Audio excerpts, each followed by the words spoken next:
અક્ષરધામથી અવનીમાં જે દેહ ધારી રહ્યા, આપ્યા સુખ અપાર ભક્તજનને, દિલે ધરીને દયા ચારુ ચરિત્ર ગાન કરવા જેને કરુણા કરી, વંદુ મંગલ મૂર્તિ ઉરધરી સર્વોપરી શ્રી હરિ. જેના દિવ્ય સુદિવ્ય જે ચરિતમાં વિલસી હરિ તો રહ્યા, સંબંધે થઈ શૂન્ય જે વિચરતા દાસ રહ્યા, આપે અક્ષર સુખ ભક્ત જનને સુહૃદ બની સર્વદા, એવા સ્વામી પ્રબોધદાસ ગુરુને ભૂલકા સહુ સેવતા. સજાનંદ સ્વામી મહારાજની જય. ગુરુ હરિ હરિપ્રસાદ સ્વામીજી મહારાજની જય. પ્રગટ ગુરુ હરિ પ્રબોધ સ્વામીજી મહારાજની જય. હરિપ્રબોધમ પરિવારની જય જય જય. દાસના દાસ થવાની જય જય જય. વસંત પંચમીનો શુભ અને મંગલકારી દિવસ. આજના દિવસનું શું ઇમ્પોર્ટન્સ છે એ તેજભાઈ પિનાકીનભાઈ આપણને વાત કરી કે આજે શિક્ષાપત્રી મહારાજે આજે લખી હતી. સમગ્ર સત્સંગ સમાજને 212 નાના નાના શ્લોકની એક ભેટ આપી. આટલા બધા શાસ્ત્રો છે આપણી પાસે. ભારતની સનાતન વૈદિક સંસ્કૃતિમાં ઘણા બધા શાસ્ત્રો છે. વેદ છે, પુરાણ છે, ઉપનિષદ ને બધું. 6 શાસ્ત્ર છે ને 18 પુરાણ છે. એ બધા શાસ્ત્રો વાંચવાનો આપણી પાસે સમય બી નથી, વાંચી બી ન શકીએ, અને વાંચીને પછી એના અર્થને સમજવું હોય તો ડિફિકલ્ટ પડે. પણ એનું જે ક્રક્સ, એનું જે એસેન્સ, એના શાસ્ત્રોના સાર રૂપે ભગવાન સ્વામિનારાયણે શિક્ષાપત્રી આપણને આપી દીધી. એ આજે મહારાજે આજના શુભ દિવસે વસંત પંચમીના મહામંગલકારી દિવસે આપણને ભેટ આપી. શાસ્ત્રીજી મહારાજનો આજે પ્રાગટ્ય દિવસ છે. બ્રહ્માનંદ સ્વામીનો પણ આજે પ્રાગટ્ય દિવસ છે.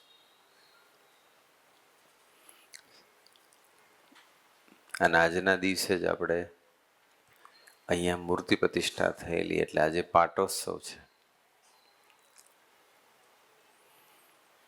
એટલે બધો સુભગ સમન્વય છે, એટલે આપણે ભેગા થયા છીએ.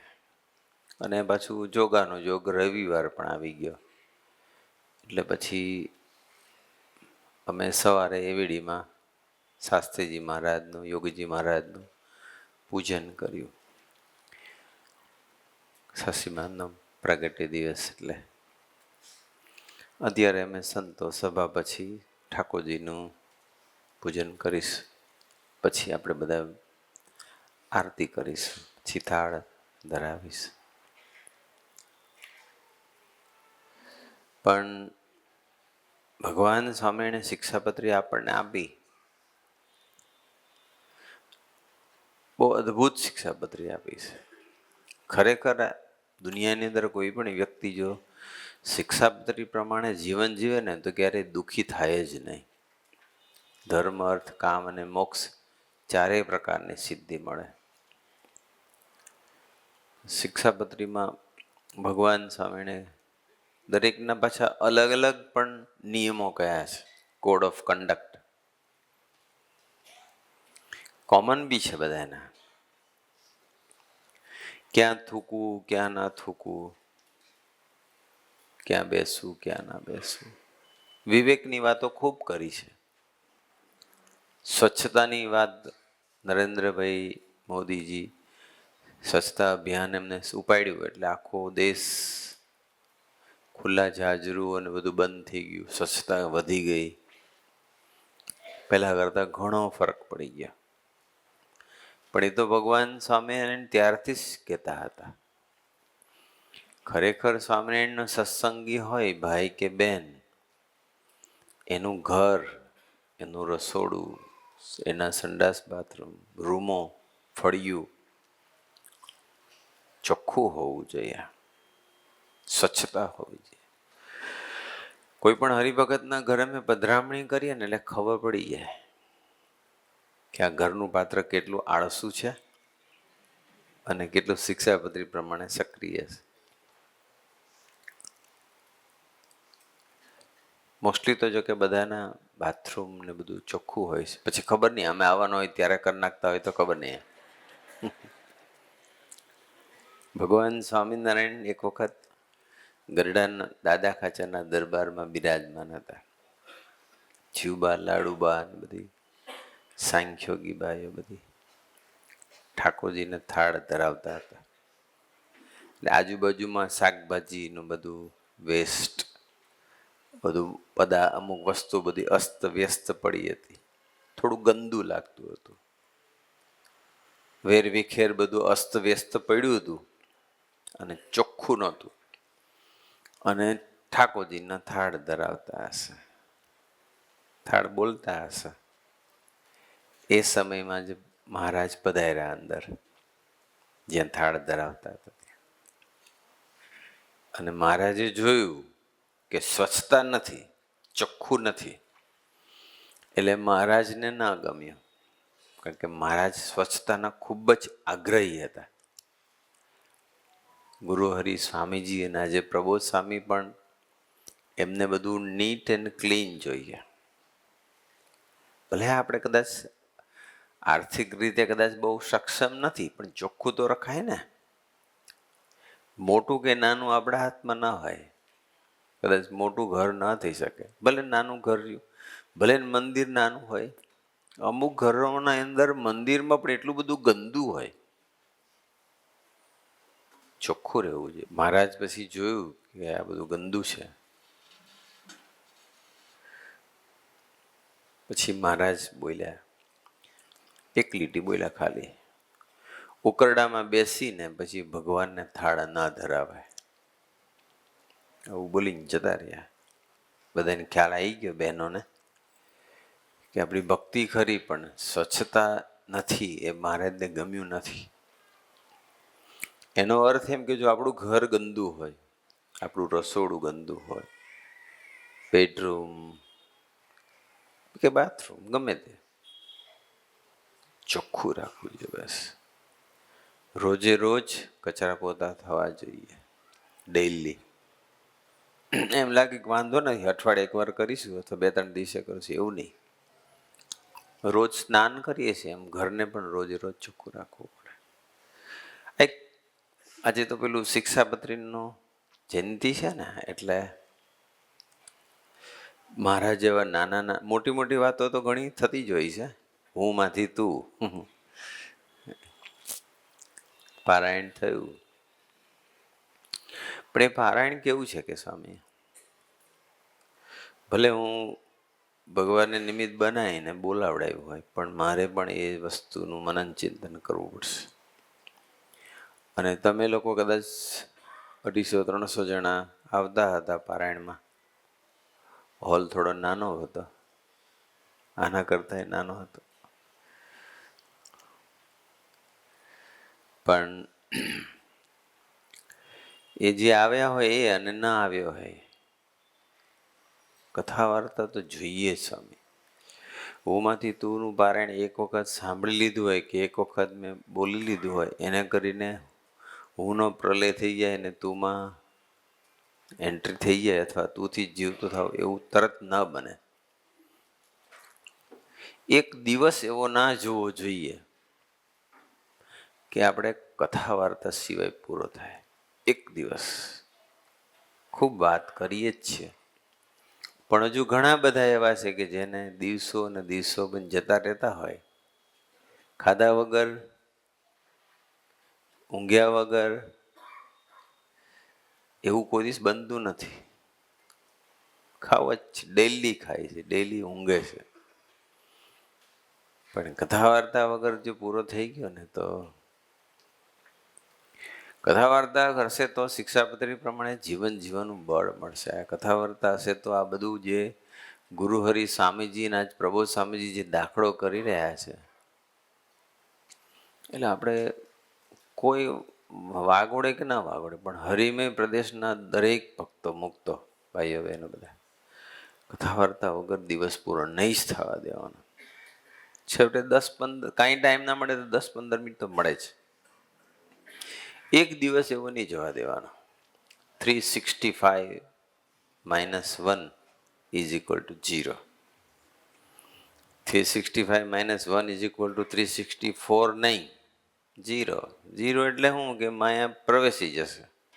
જે દિવસે કથા વાર્તા કે ભજન ના થયું એ દિવસે માયા ઘૂસી જશે અને બધું જ ડામાડોળ કરી નાખશે. બધું જ સરસ જીવતા હોય ને એક કથા વાર્તા બંધ થઈ ગઈ એટલે જય સ્વામિનારાયણ. ભગવાન સ્વામિનારાયણ સહેજ બી ફ્રી પડે ને એટલે હરે હરે એમ બોલે. સ્વામીની વાતમાં લખ્યું છે, આમ એક ધારો કથા વાર્તાનો મારો. અને ગુણાતીતાનંદ સ્વામી તો 40 વર્ષ સુધી એક ધારી કથા વાર્તા, આકાશ ભરાઈ જાય બ્રહ્માંડો એટલી કથા વાર્તા કરી. અને હાઈએસ્ટ કથા વાર્તા કોને કરી છે ખબર છે? સ્વામીજીએ. ખૂબ, બાપરે બાપ. સ્વામીજી કહેલી કથા વાર્તા બહાર પાડીએ તો કેટલાના કેટલા સેંકડો વોલ્યુમ્સ બહાર પડાય. ગુણાતીતાનંદ સ્વામીના 16 જ પ્રકરણ બહાર પડ્યા. સ્વામીજીના તો કેટલું તે વખતે કોઈ એવું લખેલું બી નહીં. તો આ તો સારું છે એ જાગા ભગત ને હરિશંકરભાઈ ને બધાએ લખ્યું તો આપણને ભેટ મળી. અને ઘણી બધી બાળી નાખી એટલે ન મળી. 40 વર્ષ સુધી આમ કથા વાર્તાનો ધોધ વેવડાયો. આધ્યાત્મિક માર્ગમાં કથા વાર્તા ના હોય ને સ્વામી, બંધ થઈ જાય ને તો વિકાસ અટકી જ જાય. રોજ છે, એક દિવસ નહીં જવો જોઈએ. બહુ સ્વામીજીએ કીધું, બહુ પ્રભુ સ્વામી કહી રહ્યા છે. રોજ સવારે પૂજા મસ્ટ.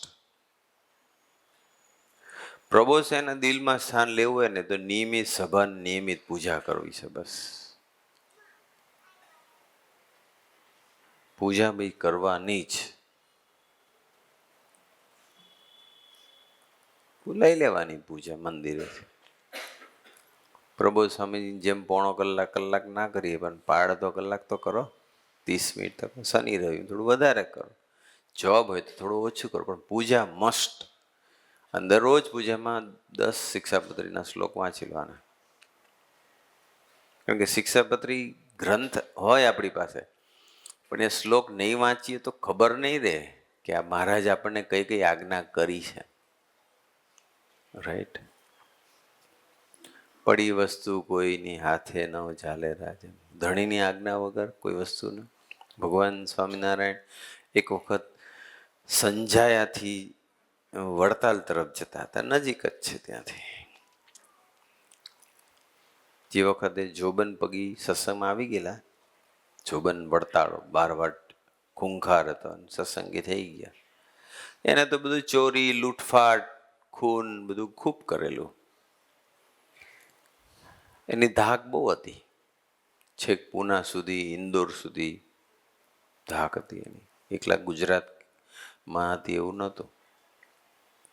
પણ હવે ભગવાને ગધેડાની ગાય કરી દીધી, સત્સંગી થઈ ગયા. સંજાયાથી વડતાલ જતા હતા અને રસ્તામાં એક કોઈ ખેતર આવ્યું હશે અને જોયું ત્યાં બાવળિયાના ઝાડ હતા દાંતણના. તે વખતે તો ટૂથબ્રશ ને ટૂથપેસ્ટ તો હતી નહીં, દાંતણ જ કરતા હતા. તો સરસ મજાનું બાવળિયામાં બધી બાવળ એકદમ સરસ લીલોછમ હતો. એટલે જોબન પગીને વિચાર આવ્યો કે આ બાવળની થોડી સોટીઓ લઈ લઈએ તો મહારાજને કામ લાગશે. એટલે તો પછી તો લઈ લીધી અને પછી વડતાલ બધાયરા. મહારાજ બિરાજમાન હતા. પછી મૂળજી બધી સોટી સરસ બધા કાપી અને આપી મૂળજી બ્રહ્મચારીને કે લો કે આ સરસ દાતણ છે, મહારાજને કામ લાગશે. મહારાજને આ લીલા દાતણથી ફ્રેશ એકદમ કરાવજો દાતણ. પછી મૂળજી બ્રહ્મચારીએ લઈ લીધી. પછી મહારાજને ખબર પડી, એટલે મહારાજે પછી કીધું, ક્યાંથી લાવ્યા? કોઈ રસ્તા પર નહોતું કે કોઈનું ખેતર નહોતું, કોઈ માલિકનું હતું કે પછી રોડ પરનું હતું. એને પૂછ્યું હતું કે નહોતું પૂછ્યું? આવા પ્રશ્નો ચાલુ કરી દીધા. જોબન પછી વિચારમાં પડી ગયા, હારું જિંદગીમાં મને કોઈ આવા પ્રશ્નો જ પૂછે, પણ આજે મહારાજ પૂછે. બાકી કોઈની હિંમત નહોતી, પણ આજે મહારાજ છે એટલે પછી મહારાજ આગળ તો પછી ભગત જ થઈ ગયા. એટલે કીધું કે મહારાજ આ બાજુ રસ્તામાં ખેતર જતું ને, ખેતરમાંથી લીધી. તો કે ખેતરના માલિકને પૂછ્યું હતું? તો કે ના. તો કે જાઓ કે સોટી પાછી આપી આવો, એની માફી માંગી આવો. એક જ દિવસમાં 44 લાશ પાડી હતી ને ત્યારે સોરી નહોતો કહેવાય ગયો. અને આજે દાંતણ ખાલી બાવળિયામાંથી 2-3 હોટી ગાળી લીધી તો મહારાજે મોકલ્યા.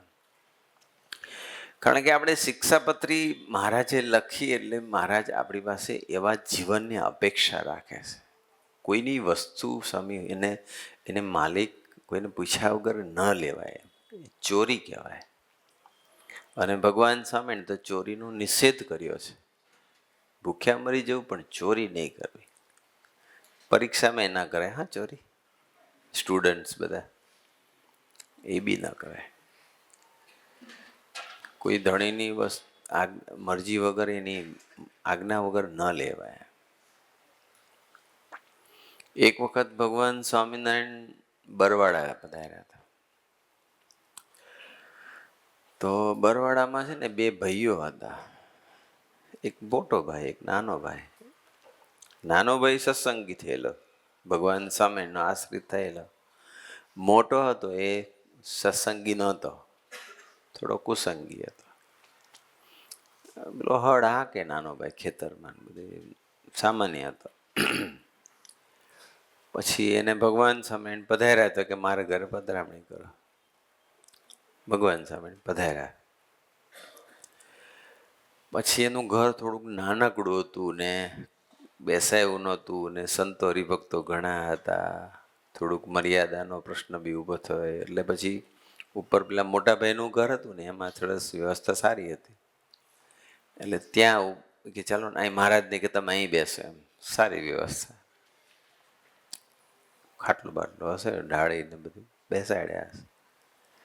હજુ બેઠા જ છે, હજુ તો થોડીક જ વાર થઈ છે. અને થોડી વારમાં મોટો ભાઈ આવ્યો અને એ તો બિન સત્સંગી હતો. સ્વામિનારાયણ માટે એને ભાવ બિલકુલ નહોતો, ઉલટાનો કુભાવ હશે. અને આવીને પછી તો જોયું કે મારા ઘરની અંદર સ્વામિનારાયણ, એના સંતો હરિભક્તો.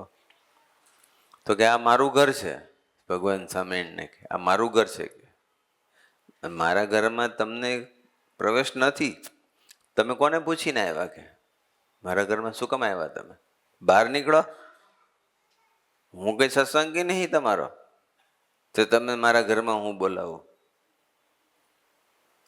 હું સત્સંગી નથી, તમે બહાર નીકળો. એટલે ભગવાન સ્વામિનારાયણ તો પછી તો સંતોને કીધું કે જો આપણે શિક્ષાપત્રી લખી છે અને આપણે શિક્ષાપત્રી લોપીએ છીએ. હંમેશા આપણે શિક્ષાપત્રી પ્રમાણે જીવન જીવવું એ બધાને બોધ આપતા આપતા નીકળી ગયા. રાઈટ.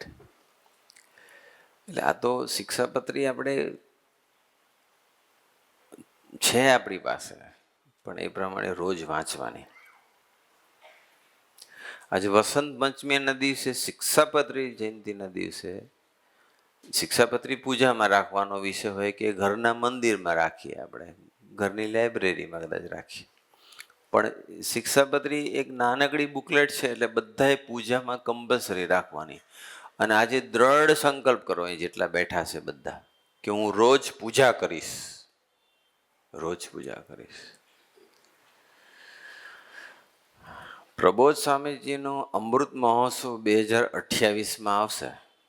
25 છે. ક્યારે આવવાનો છે? 28માં. અને ત્યારે પ્રબોધ સ્વામીજીએ ઈચ્છા દર્શાવી છે કે 1 લાખ યુવાનો પૂજા કરતા થઈ જાય.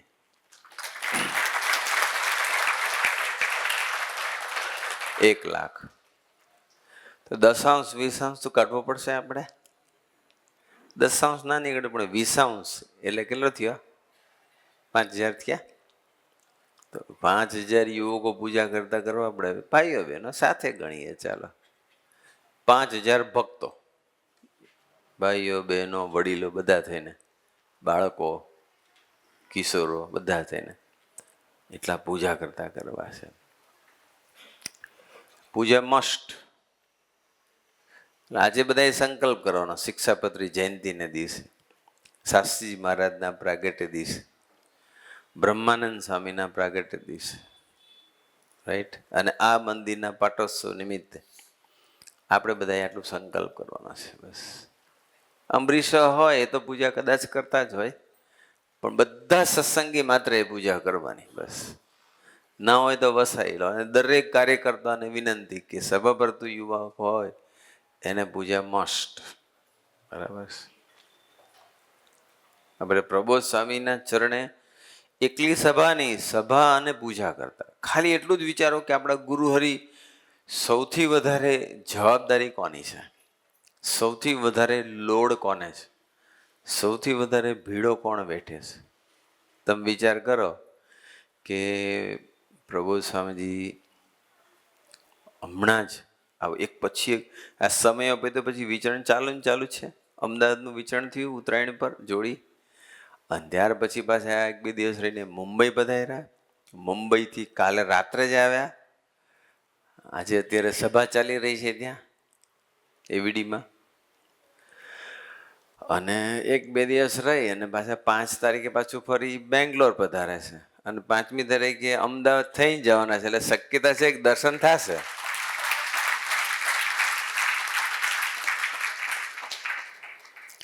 જ્યારે પ્રબોધ સ્વામી અમદાવાદ આવે ને, અને જો સાનુકૂળતા હોય અને આજ્ઞા હોય તો અવશ્ય દર્શન કરી લેવા.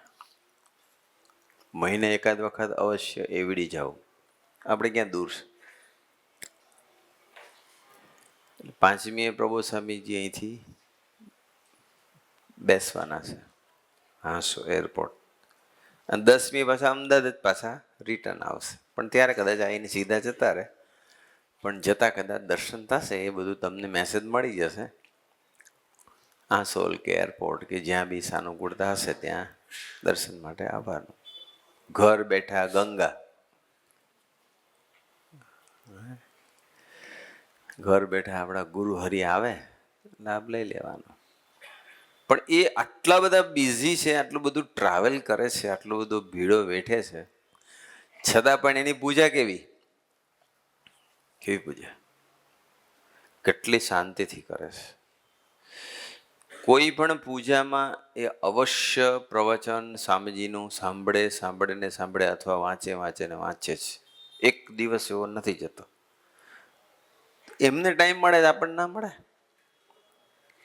સહેજ બી ફ્રી પડે ને, સહેજ બી ઇવન 5 મિનિટ માટે, સમટાઈમ્સ તો 2 મિનિટ માટે પણ જો ફ્રી પડે ને, 2 મિનિટ 5 મિનિટ માટે, તો પણ રૂમમાં હોય ને તો એ ખોલીને બેસી જાય. પુસ્તક કે લેપટોપ કે કશું બી જેમાં કથા વાર્તા હોય 5 મિનિટ માટે બી. અને આપણે તો કેટલો બધો સમય આપીએ છીએ રીલ્સને, શોર્ટ્સ, વિડીયોઝને, કેટલો બધો સમય આપીએ. એનો સમય કોઈ અંત નથી. સામે કેટલી જોશો તમે? રોજની લાખો રીલ્સ ને લાખો વિડીયોઝ અપલોડ થયા જ કરે છે. શું ફાયદો સામે? શું ફાયદો વિચારો? અને એ બધું મનને એટલું બધું ગમે છે ને, અને જ્યારે જોવા બેસીએ છીએ ત્યારે આપણને સ્થળનું ને સમયનું ભાન રહેતું નથી. અને કથા વાર્તાનો ટાઈમ કાઢવાનો થાય તો આમાંથી કેટલા જણા એવા છે, થોડાક હશે, કે યુટ્યુબ અને ઇન્સ્ટાગ્રામની રીલ્સ પાછળ જેટલો સમય કાઢે છે એની કરતાં વધારે સમય કથા વાર્તા માટે કાઢતા હોય એવા પ્લીઝ રેઝ યોર હેન્ડ. હાથ ઊંચો કરો. યુટ્યુબની વિડીયોઝ કે ઇન્સ્ટાગ્રામની રીલ્સમાં જેટલો સમય કાઢે છે એની કરતાં કથા વાર્તામાં સમય વધારે કાઢતા એવા હાથ ઊંચો કરે. હરખો હાથ ઊંચો કરો બધા. થોડાક તો છે. હા, સારું કહેવાય. ટાઈમ નહીં બગાડતા. અંતે તો સ્વામી તમારે ગુમાવવાનું જ છે. ટેમ્પરરી તમને હસવું આવશે. બધી ફની ને કોમેડી બધી વિડીયોઝ આવે એટલે તમે હસ્યા કરો. શું ફાયદો? આત્માને શું ફાયદો? તમને પોતાને શું ફાયદો એ મને કહો.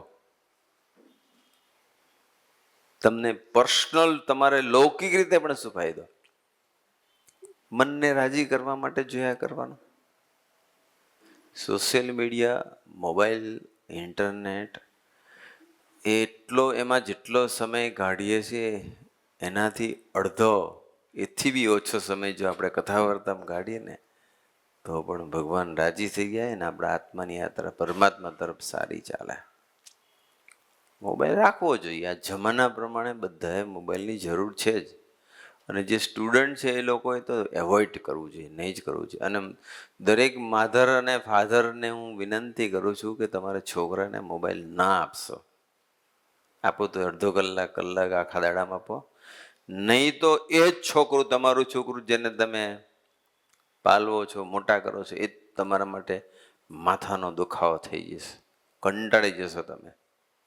તમારી એક્સપેક્ટેશન હશે કે સારું રિઝલ્ટ લાવે, નહીં લાવે. તમારું એક્સપેક્ટેશન હશે કે સારું વર્તે, નહીં વર્તે. તમને એક્સપેક્ટેશન હશે કે હું કહું એમ કરે, નહીં કરે. અને એનું રિસ્પોન્સિબલ એ મા બાપ જ છે. રાઈટ. એટલે આપણે બધાએ બહુ ધ્યાન રાખવાનું છે. આજે દિવસ સરસ છે, વસંત પંચમી. આજે કોઈ પણ સરસ દિવસ આવે ને ત્યારે કોઈક નિયમ લઈ લેવો. અને એવો નિયમ લેવો કે જે તમને ખરેખર જરૂરી છે. અને નિયમ લીધા પછી એને પકડી રાખવાનો. બસ એમાં શિથિલતા ન આવી જાય એ માટે જાગૃત રહેવાનું. આજે એક નિયમ એવો લઈ લો કે હું નિયમિત પૂજા કરીશ ડેલી. જે કરતા હોય એનો પ્રશ્ન નથી, જે ન કરતા હોય. બીજો એક નિયમ એવો લઈ લો કે આ બધું મોબાઈલનો યુઝેસ છે, સ્ક્રીન ટાઈમ ઘટાડી અને કથા વાર્તા ટાઈમ વધારો. સ્ક્રીન ટાઈમ મોબાઈલ સામે રાખીને સ્ક્રીન સામે જે જોઈએ છે આખા દિવસમાં, કોઈના 2 કલાક, કોઈના 4 કલાક, કોઈના 6 કલાક, કોઈના તો 8 કલાક થઈ જતા હશે. અને એને 8 મિનિટ કથા વાર્તાનો ટાઈમ નહીં મળે, 8 કલાક મળશે. કેટલી કરુણ હાલત કહેવાય. આપણે બધા સત્સંગે બેઠા છીએ, આ યુવાનો અહીં બેઠા છે, આ બાજુ બધા વડીલો બેઠા છે. વડીલોય જાગ્રત રહે, યુવાનોય જાગ્રત રહે, ભાઈઓ બહેનો બધા જ. નહીં તો બહુ તમને જ તમારી જાત પ્રત્યે નફરત થઈ જશે કે મેં આવું જ કર્યું જિંદગીમાં, હું પાછો જ ના વળ્યો. અને ભગવાન અને ભગવાનના સાધુ સિવાય અને આ સત્સંગ સિવાય આ પાછું વળનાર કોઈ છે જ નહીં. બધા તો આગળ એમાં જોડશે, વિષયમાં જોડશે, માયામાં જોડશે, રાઈટ, નેગેટિવિટીમાં જોડશે. એટલા માટે આપણી સભા મસ્ટ દર રવિવારે પરિવાર સભા જ્યાં બી થતી હોય ત્યાં 2, 4, 6 મહિના પછી તો આપણે એક ફિક્સ થઈ જશે. પણ અત્યારે આપણે જ્યાં બી બધાને આમ ફરતું છે તો સારું છે, બધાને લાભ મળે. નરોડા, મધ્ય સિટી, નદી પાર, બોપલ, આપણો પોતાનો હોલ છે. ત્યાં આપણો પોતાનો છે બોપલમાં. નદી પારમાં હવે થશે, એ મોટો કરીશું એટલે પછી બધા આવી જાય. દરેક અમરીશોએ ફરજિયાત આવવું જોઈએ. નથી આવતા અમુક અમરીશો. એ નુકસાન સાધુને નથી થવાનું, ભગવાનને નથી થવાનું, એને પોતાને થશે જે નહીં આવતા. અને આપણા હેતવાળા હોય ને એ 2-5 જણને કહેવું,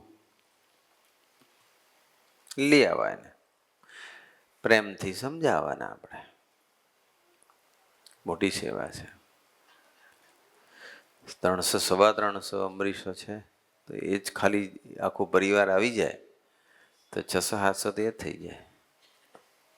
અત્યારે ઘણા અમરીશો નહીં એવા.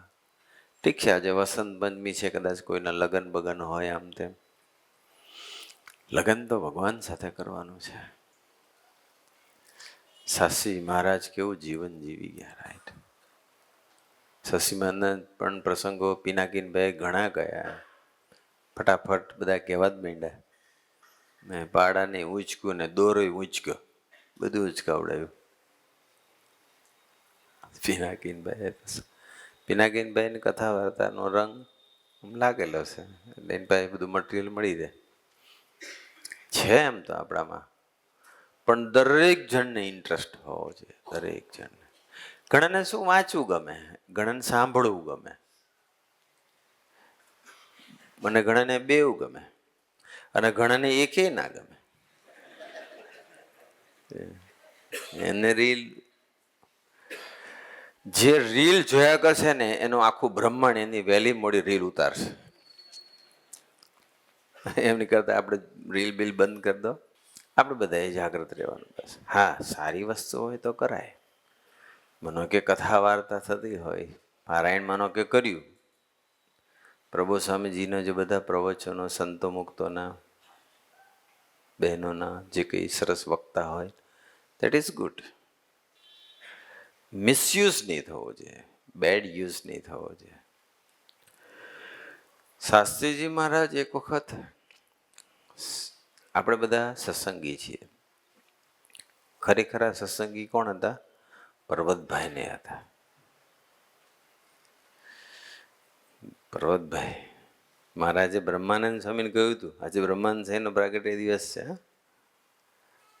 બ્રહ્માનંદ સ્વામી સામાન્ય નહોતા, પાછા શીઘ્ર કવિ હતા. શીઘ્ર એને કેટલા બધા ભજનો લખ્યા છે. ભગવાન સ્વામી કેવા કેવા પ્રમંસન લઈને આવેલા. શીઘ્ર કવિ, ઓન ધ સ્પોટ. એકવાર મંદિરનું કામ ચાલતું હતું અને બધા જાતે જ, આઈ થિંક ગરડાનો જ, અને બધા પથરા ઉંચકે ને બધું ચણતર કામ બધું જાતે જ કરતા હતા. કડિયા હોય પણ પછી બધું માલ પથરા બધું ઉચકવાનું સેવા બધા કરતા હતા. મહારાજ પોતે બી પથરા ઉચકતા હતા, સ્વયં મહારાજ. વિચાર કરો, પુરુષોત્તમ નારાયણ. તે એક વખત પછી બહુ સમય સેવા કરે ને પછી થોડો પોરો ખાય, એમ થોડો રેસ્ટ લે, બ્રેક લઈ લે. તે પછી એક પથ્થરનો ઢગલો હતો ને ત્યાં મહારાજ બેઠા. બીજો પથ્થરનો ઢગલો હતો ત્યાં પરમહંસો સામે બેઠા, હામે. બહુ દૂર નહોતું પણ થોડુંક ડિસ્ટન્સ હતું. મહારાજના દર્શન કરે બધા પરમહંસો. એટલે અમુક પાછા સંતો થોડાક ટીખડી અને આમ બ્રહ્મુજી. મહારાજ જ્યારે ઉદાસીનતા ગ્રહણ કરે ને ત્યારે 2 જણ એવા હતા કે મહારાજને હસાઈ દે. ગમે તે ઉદાસીનતા ગ્રહણ કરે ને તો 2 જણ, એમાં એક બ્રહ્માનંદ હોય, બીજા સુરાખાચાર. એ 2 જણનો એમ લાગે કે હવે આવું કોઈ મહારાજે કંઈક ઉદાસ થયા છે, તો 2માંથી એકને બોલાવે અને પછી 2 જણા મહારાજને હસતા કરી દે. એમનો એક વિશેષતા હતી. તે પછી બધા સંતો મહારાજને કહે કે મહારાજ આમ ઓરા આવે ને તો થોડું કંઈક, કારણ કે આ વધારે હતા મહારાજ કે તમે ઓરા આવો ને નજીક, તમે બે હો. સંતો કે ના મહારાજ અમે તો આટલા બધા, તમે ઓરા આવો ને. પેલા કે તમે ઓરા આવો, પેલા કે તમે ઓરા આવો. ઓરાવો ચાલતું હતું. એમાં બ્રહ્માનંદ સ્વામી દર્શન કર્યા કરે. બ્રહ્માનંદ સ્વામી પછી કીર્તન બનાવી કાઢ્યું ઓન ધ સ્પોટ. ઓરા આવો મારા લેરખડા લેરી, ઓન ધ સ્પોટ. આપણે તો પછી કહીએ શું છે ટોપિક, થોડું મટીરિયલ આપો, આમ તેમ એવું બધું. મને 1-2 સંતોએ કહેલું તમે બનાવો ને કીર્તન. મને ના ભાવે કીર્તન ભાઈ. આ માંડ પારાયણ બરોબર છે, જે ચાલે ચાલવા દો. કીર્તનનું આપણું ભાવે નહીં. તો કે કીર્તનનું તમે થોડુંક મટીરિયલ આપો. કીર્તનનો મારો વિષય નહીં. લિરિક્સ બી ના ભાવે, બનાવતાય ના ભાવે, બોલતાય ના ભાવે. હા, અમુક ભજનોના શબ્દો સરસ હોય તો સાંભળવા ગમે. બ્રહ્માનંદ સ્વામી ઇન્સ્ટન્ટ. એક વખત મહારાજ બધાને ધ્યાન કરાવડાવતા હતા. તો ધ્યાનની અંદર છે ને આમ બધાએ આંખ બંધ કરી દેવાની અને ભગવાનની મૂર્તિનું ધ્યાન કરવાનું. અને પાછું એવું નહીં 5-10 મિનિટ માટે, કલાકો સુધી. અને પછી ચોખ્ખું નહીં ખાવાનું, કારણ કે ધ્યાનમાં તો ચોખ્ખું જલ્દી આવી જાય. અને ઘણા તો બીજી દુનિયામાં જતા રહે. મહારાજ સોપારીના નાના નાના બેરખામ બનાવેલા. અને જો આમ જોયે કોઈને આમ જોકું આવે ને તો મહારાજ આમ બેરખો મારે અને બરાબર પાછો સંતોન માથે વાળ હોય નહીં એટલે આમ આમ સીધું આવે એટલે પેલો જાગી જાય. અને દૂરથી મારે અને બેરખો આમ સોલિડ હોય ને તે પછી વાગે એટલે પછી આમ જાગી જાય. તે એક વખત બ્રહ્માનંદ સ્વામીને જોકું આવી ગયું. તે બ્રહ્માનંદ સ્વામી આમ જોકા ખાવા માંડ્યા. એટલે મહારાજ જોયું કે આજે બ્રહ્માનંદ સ્વામી જોકા ખાય છે. એટલે મહારાજ તો પછી તો કોઈ મોબાઈલ સારપ નહીં, ગમે તે હોય એટલે મહારાજે માર્યો બેરખો. એટલે બ્રહ્માનંદ સ્વામીને વાગ્યો. એટલે બ્રહ્માનંદ સ્વામી જાગી ગયા, આંખ ખોલી કાઢી. આંખ ખોલીને એમ થયું મને કેમ બેરખો માર્યો?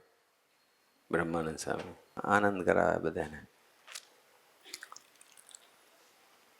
પછી મહારાજે કીધું કે આપણો નિયમ હતો કે ધ્યાન કરતા જોકું નહીં ખાવાનું, જોકું ખાશે એને બેરખો મારશે. તમે જોકું ખાધું એટલે માર્યા. તમે જોકું કામ ખાધું? તો કે હું ક્યાં ચોખ્ખું ખાતો હતો, એકચ્યુઅલી ખાતો હતો પણ એવું આનંદ કરે મહારાજ સાથે. તે મહારાજ પછી કે તો તમે શું કરતા હતા?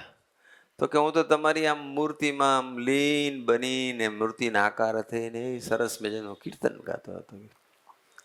કીર્તન તો કે એમ કીર્તન બનાવ્યું? તો કે હા, એકચ્યુઅલી બનાવ્યું નહોતું. તો કે ચાલો ગાઓ, કે જે કીર્તન બનાવ્યું ગાઓ કે. એટલે બ્રહ્માનંદ હલવાણા, આમ હલવાણા ને આમ પાછા સ્માર્ટ હતા પાછા બહુ જ. એક શરત, અચ્છા પાછા બુદ્ધિશાળી બી હતા. એક શરત, હું ગઉં પણ બધા ઝીલે તો. એટલે મહારાજે બધાને પૂછ્યું ઝીલશો? બધા કે હા ઝીલીશું, આ ધ્યાન કરું એની કરતા આ તો સારું. ઝીલીશું કે. એટલે આ બધું થોડી વાતચીત ચાલી ને સંવાદ, એમાં એમને એક લીટી બનાવી કાઢી, તારો ચટક રંગીલો છેડલો અલબેલા રે. પછી બોલે તારો ચટક રંગીલો છે, પછી પરમહંસો બોલે તારો ચટક રંગીલો છે. અને એ જયારે બનાવે ને ઇન મેન ટાઈમ બીજી એક લીટી બનાવી કાઢે. એમ કરતા કરતા કીર્તન બનાવ્યું છે. કેટલા શીઘ્ર કવિ હશે! પણ એમને ભગવાન સ્વામિનારાયણે કહ્યું કે ખરેખર આ સત્સંગી તો પર્વતભાઈ છે. ગુણબુદ્ધિ વાળા નહીં થવાનું આપણે, પર્વતભાઈ જેવા સાચા સત્સંગી. પર્વતભાઈ એટલે સૌના આત્મીય. આત્મીયતાનો શબ્દ એ પર્વતભાઈને લાગુ પડે. આત્મીય ભક્ત હતા, ભક્તોના ભક્ત, સત્સંગીના સત્સંગી. ભગવાનના સત્સંગી નહીં, સત્સંગીના સત્સંગી. એ પ્રસંગ આપણને ખબર છે. એમ મહારાજ કે ઢોલિયાના સત્સંગી તો અહીંયા આવે ને સત્સંગીના સત્સંગી પાછળ બેસે. તો બધા આગળ આવી ગયા. તો મહારાજ પર્વતભાઈ એકલા પાછળ બેઠા હશે. તો મહારાજ ત્યાં જઈને બેસી ગયા. બધા કે આવું કેવું? તો કે અમે તો સત્સંગીના સત્સંગી છીએ ને આ સત્સંગીના સત્સંગી અમે ત્યાં બેઠા. સૂઝ આપી મહારાજે. એ શાસ્ત્રીજી મહારાજ ભગવાન સ્વામિનારાયણ પછી શાસ્ત્રી મહારાજ સ્વરૂપે આવ્યા. પણ એ શાસ્ત્રીજી મહારાજના જીવનમાં પણ એ ભગવાનના ભક્તો પ્રત્યેની આત્મીયતાનું આમ બધાનો નિચર એવો ગ્રહણ કરેલો. એક વખત છે ને હરિભક્તો આવ્યા હશે અને પછી એમને દૂધ પીવું હશે. એટલે પછી શાસ્ત્રી મહારાજ ભંડારમાં ગયા, કોઠારમાં. અને ભંડારી સાધુ હતા, એને કીધું કે દૂધ જોઈએ છે, હરિભક્તોને અપાવવાનું છે. તો પેલા કીધું કે દૂધ નહીં મળે, ઓછું છે, નહીં મળે, એમ ના પાડી દીધી. શાસ્ત્રી મહારાજને હરિભક્તોનું દિલ દુખાઈ જાય અને એને ના પાડવી પડે. તો શાસ્ત્રી મહારાજે વિનંતી કરી પણ ના આપી. તો શાસ્ત્રી મહારાજ રડવા લાગ્યા. શાસ્ત્રી મહારાજ રડવા લાગ્યા એટલે બધા ભેગા થઈ ગયા. કે સાસીમાને થયું શું? પછી બધા કે કેમ સાસીમા તમે રડો છો? તો સાસીમાએ કીધું કે હરિભક્તો છે, આપણી આટલી બધી સેવા કરે છે, આપણે કહીએ એમ કરે છે, અને એને જ્યારે આ દૂધ પીવું હોય કે ચા પાણી પીવા હોય તો તેવે વખતે આપણે ન આપીએ એ ઠીક નહીં. એટલે પછી તો પેલા ભંડારી સાધુની અંદર થઈને માફી માગી, સોરી આપણે દૂધ આપી દઈએ. બધાએ કીધું કે હવે પછી આવી ભૂલ નહીં થાય, તમે રડશો નહીં. પણ એક હરિભગત ને દૂધ નથી મળતું અને એમાં રડવું આવે, એ કેટલી આત્મીયતાનું દર્શન છે. રાઈટ. સાસી મહારાજ એક વખત સાસી મહારાજ સારંગપુર મંદિરે હતા અને ભાલ પ્રદેશમાંથી, ભાલમાંથી ઘઉંના ગાડા લઈને બધા બોટાદ જતા હતા રસ્તામાં સારંગપુર. પણ લોંગ ડિસ્ટન્સ ટ્રાવેલ કરીને આવ્યા ને ગાડામાં પાછું, અને ગાડા બધા ઘઉંથી ભરેલા હશે અને હજુ 10-12 કિલોમીટર બાકી હતું. એટલે બીજા 3-4 કલાક નીકળી જાય, 2-3 કલાક. એટલે પછી બધા થાક્યા હતા, બળદ બી બહુ થાક્યા હતા અને ગાડાના જે ચલાવનારા હતા એ ભૂખ્યા હતા ને થાક્યા હતા ને એમને ઊંઘ ચડી હતી. એટલે એ લોકોએ કીધું કે હવે અહીંયા રાતવાસો કરીએ અથવા થોડો વિશ્રામ લઈએ, આજની નાઇટ અહીં કાઢી લઈએ ને પછી સવારમાં બાકીનું ટ્રાવેલિંગ કરીશ. એટલે પછી જાવું ક્યાં? 17 ગાડા, એક બે નહીં. એટલે પછી તો સારંગપુર મંદિરનો દરવાજો ખટખટાયો અને એ દિવસે પાછું મંદિરનું કામ બી બહુ ચાલતું હતું. એટલે બધા જ પાર્ષદો અને હરિભક્તો અને સંતો આખો દિવસનો થાકને હિસાબે બોડી ગયા હતા બધા, અને રાત હતી એટલે તો સૂતા જ હોય, નિંદ્રાધીન બધા. પણ સાસી મહારાજ ખટખટાયો એટલે સાસી મહારાજ બહાર આવ્યા. બહાર આવ્યા ને જોયું તો ગાડાવાળા બધા હતા, સત્સંગી નતા, સદભાવ. એમ સાસી મહારાજ વિશે સાંભળેલું ને સાસી મહારાજ વિશે ભાવ, સદભાવ હતો. એટલે એમને થયું કે અહીંયા કદાચ આશરો મળશે, એવી ભાવનાથી એમને એવું કર્યું. પછી સાસી મહારાજે ને કહ્યું કે અમે આવી રીતે આવ્યા છીએ ભાલથી અને જો આમાં આગળ જવાનું છે અને રાત પડી ગઈ છે, રાત થવા આવી કે હવે અમારે થોડોક આરામ કરવાની ઈચ્છા છે, તો તમે જો રાતવાસો કરવાનું વ્યવસ્થા કરો. એટલે સાસી મહારાજે તરત કીધું કે ના ના અહીંયા આવી. પછી એ લોકો બધું જે કંઈ એમનું સામાન હોય એનાથી બધું રસોઈ બનાવવાનું એ લોકો પછી પોતાની રીતે કરવા માંડ્યા. સાસી મહારાજ કે ના ના તમે નહીં, કે હું તમને વ્યવસ્થા કરી આપું છું, અહીંયા તમારે જાતે નહીં બનાવવાનું, અમે આપી. તો બધા સૂતા હતા. તો સાસી મહારાજે પછી લોટ લીધો બાજરીનો, રોટલા બનાવ્યા, છાશ ને મરચાં ને બધું આપ્યું, જાતે બનાવ્યું અને જાતે પીરસ્યું બધાને. અને રાત થઈ ગઈ હતી, બધા નિંદ્રાધીન હતા. અને પછી એ લોકો માટે પાથરણા પાથરી દીધા અને સુવડાવી દીધા. એટલે હવે બધા સૂતા છે મંદિરમાં અને ગાડાવાળા સૂઈ ગયા. અને સાસી મહારાજે બધાને જમાડીને બધાને, અને પછી જે એમના જે વાસણ હતા એ મોડી રાત્રે વાસણ મટક્યા બધા. કેવું કહેવાય, પુરુષોત્તમ નારાયણનું એ ભવ્ય સ્વરૂપ સાધુ સ્વરૂપે ફરી આવ્યું અને આટલી બધી જ્ઞાન ગરબી ધારણ કરી, આટલા બધા દાસના દાસ થઈને વર્ત્યા, ભક્તના ભક્ત થઈને વર્ત્યા. બસ આપણે આ શીખવાનું છે. બસ આજે સાસી મહારાજના પ્રગટી દિને આ શીખવાનું છે. સ્વામીજીના જીવનમાં ને પ્રભુસાઈના જીવનમાં પણ આવું ખૂબ દર્શન થાય, ખૂબ. આ તો હવે પ્રભુસાઈને કોઈ સેવા ન કરવા દે. બાકી વર્ષો પહેલાં જ્યારે પરદેશ ગયા હતા સ્વામીજી સાથે, પ્રભુ સ્વામી હતા બહુ બિગિનિંગમાં, શરૂઆતના વર્ષોમાં, જ્યારે પ્રભુ સ્વામી સાથે હતા અને તે વખતે ગુલાબ મામા સાથે હતા, સુરતના હરિભગત, અને એમને જ બધું વિચરણનો પ્રોગ્રામ ને પધરામણ બધું ગોઠવ્યું હશે. અને હજુ તો ગયા જ હતા એટલે જેટલેગ હોય એટલે બધાને પછી ગુલાબમાં એમના રૂટીન પ્રમાણે વહેલા ઉઠી ગયા હશે અને એમને ઉઠે એટલે પહેલાં ચા જોઈએ. એટલે હવે ચા બનાવવાની જે ઘરમાં ઉતારો હશે એટલે બધી ખબર નહીં કેવી રીતે, એટલે કે કોક સેવકને હું ઉઠાડું ને કહું કે મને ચા બનાવી આપે. એટલે પછી એક રૂમ હતી, એ રૂમમાં ખબર નહીં કોણ સૂતું હતું. એટલે રૂમમાં પ્રબોધ સ્વામીને બીજા એક બે સંતો સેવકો, અશોકભાઈ કદાચ હશે, ખબર નહીં, તે નોક કરી. એટલે એમ છે ખોલ્યું ને પછી જોયું તો પછી અજવાળું થયું હશે આમ તેમ.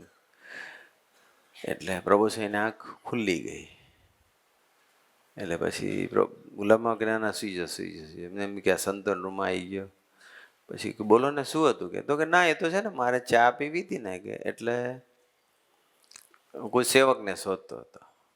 પણ પ્રભુ સ્વામી ઊભા થઈ ગયા, રસોડામાં ગયા, અને જેટલેગ હતો, ઊંઘ થઈ નહોતી, અને એમને જાતે પછી ગુલાબમામા માટે ચા બનાવી, પીવડાવી અને પછી ગયા.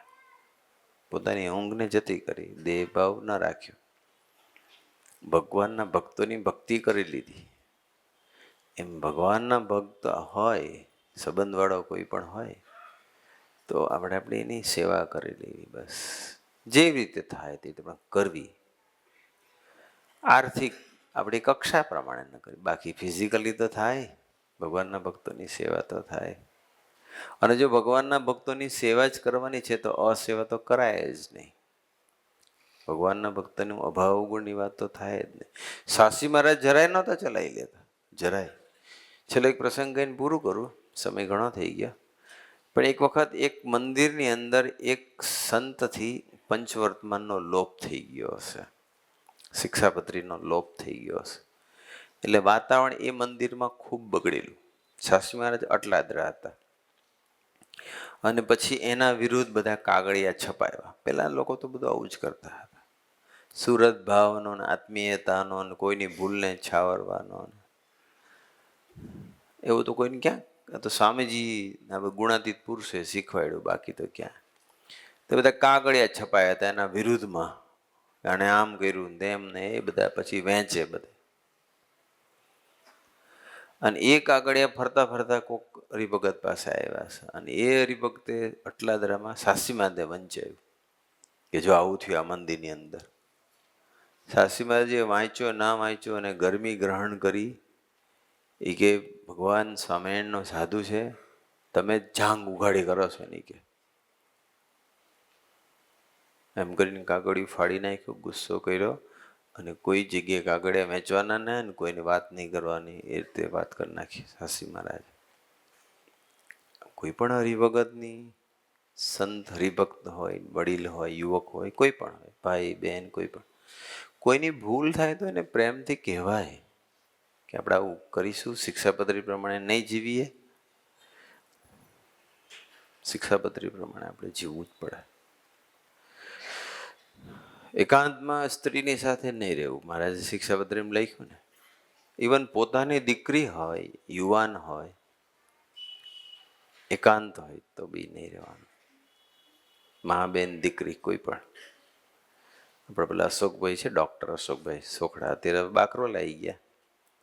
એમનો એક પ્રસંગ છે કે એક વખત એ તો ક્લિનિક પરથી પછી ઘરે ગયા હશે, અને અથવા બહારથી આવ્યા હશે અને ઘરે ગયા હશે. તો ઘરે એમના વાઈફ હોય ને એમની દીકરી હોય. દીકરી યંગ હતી, યુવાન હતી. પછી અંદર ઘરના અંદર એ પ્રવેશ્યા ત્યારે ખબર પડી, કીધું કે મમ્મી તો નથી એમ. ઓકે, એટલે તરત જ પછી ઘરના, પોતાનું જ ઘર હતું અને પોતાની જ દીકરી હતી, છતાં પણ એ ઘરેથી નીકળી ગયા અને ક્લિનિકમાં જઈને બેઠા હતા અને કીધું કે મમ્મી આવે ત્યારે તું કેવડાવજે. પણ એ ન કરે, પોતાની સગી દીકરી હોવા છતાં પણ. અને વર્તમાન કાળે હડાહડ કળિયુગની અંદર, ઇન્ટરનેટના જમાનાની અંદર, જ્યાં વિષયનો રાફડો ફાટ્યો છે, ત્યાં અત્યારે મર્યાદા શબ્દ ખતમ થઈ ગયો. આપણે સત્સંગી છીએ, આપણે ભૂલ નહીં થવા દે, અને સહેજ બી ભૂલ શરૂઆત થઈ પાછા વળી જવાનું. બસ નપાશે ભજન કરી લેવાનું, શિક્ષાપત્રી પ્રમાણે જીવી લેવાનું. બસ શિક્ષાપત્રીમાં બધી બહુ વાત છે, તો શિક્ષાપત્રી ઉપર બી સામે જે પારાયણ કરાવેલું મોટો ટોપિક છે, પણ આ તો થોડીક વાતો કરી લીધી. આજે વસંત પંચમી છે, શિક્ષાપત્રી જયંતિ છે, શાસ્ત્રી મહારાજનો પ્રાગટ્ય દિવસ છે, બ્રહ્માનંદ સ્વામીનો પ્રાગટ્ય દિવસ છે, અને આ મંદિરનો પાટો છે. આ મંદિરની જમીન જ્યારે લેવાની નક્કી થઈ હતી ને, ત્યારે ભરતભાઈ ને જયંતિભાઈ ને કિરણભાઈ ને બધા આ જગ્યા દેખાડી. ત્યારે કિરણ કાકા અહીં રહેતા હતા. એ જો એમનું મકાન હતું જૂનું, અને પડું પડું થતું હતું, સળિયા લટકતા હતા. એ લોકોએ સંકલ્પ કર્યો કે આ જગ્યા, જયંતિભાઈ વડોદરા રહે, ભરતભાઈનું તો અહીંયા મકાન હતું બીજું, એટલે આ જગ્યા પર કિરણ કાકા એકલા રહેતા હતા. કંઈ મંદિર બનાવીએ, એક નાનું નીચે બનાવી કાઢશું બેઝમેન્ટમાં, એમાં પછી કિરણ કાકા રહે એવું કંઈક કરશું પ્લાનિંગ, કે એમને રહેવાની વ્યવસ્થા જોઈએ ને. પણ જ્યારે આ લોકોએ સંકલ્પ કર્યો ને, ત્યારે સ્વામીજી બહુ રાજી થયા હતા. સ્વામી કદાચ એવું બોલ્યા હતા કે જ્યાં સુધી સૂર્યચંદ્ર રહેશે ત્યાં સુધી તમને આનું પુણ્ય મળ્યા જ કરશે, મળ્યા જ કરશે. હવે આ બધા જેટલા અહીંયા બેઠા છે અને જે બધા સંસ્કાર મળે છે, સત્સંગ કરે છે, પોઝિટિવ થાય છે, ભગવાન તરફ યાત્રા કરે છે, તો એ જેને આ જગ્યા હોય ને એને પુણ્ય મળ્યા જ કરે.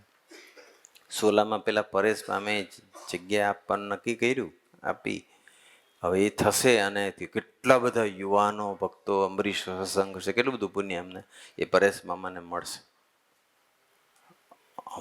અનંત સમય કાળ સુધી, અથવા જ્યાં સુધી આ સૂર્યચંદ્ર રહે, અથવા જ્યાં સુધી એ ધરતી પર સત્સંગ થશે, ત્યાં સુધી તો એટલીસ્ટ એ પુણ્યના એ ભાગીદાર થવાના.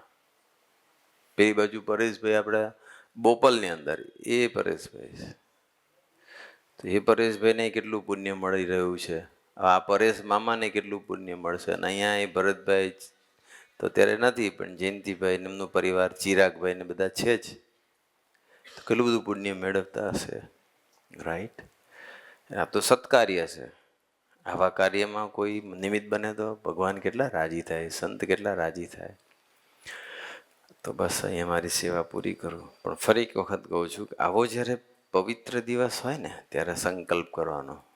એક સંકલ્પ બધાએ કરવાનો છે, જે ના પૂજા કરતા હોય એને પૂજા કરવાનો સંકલ્પ કરો. અને એક સંકલ્પ આ કરો કે કોઈ પણ દિવસ કથા વાર્તા સિવાય હું પૂરો નહીં કરું.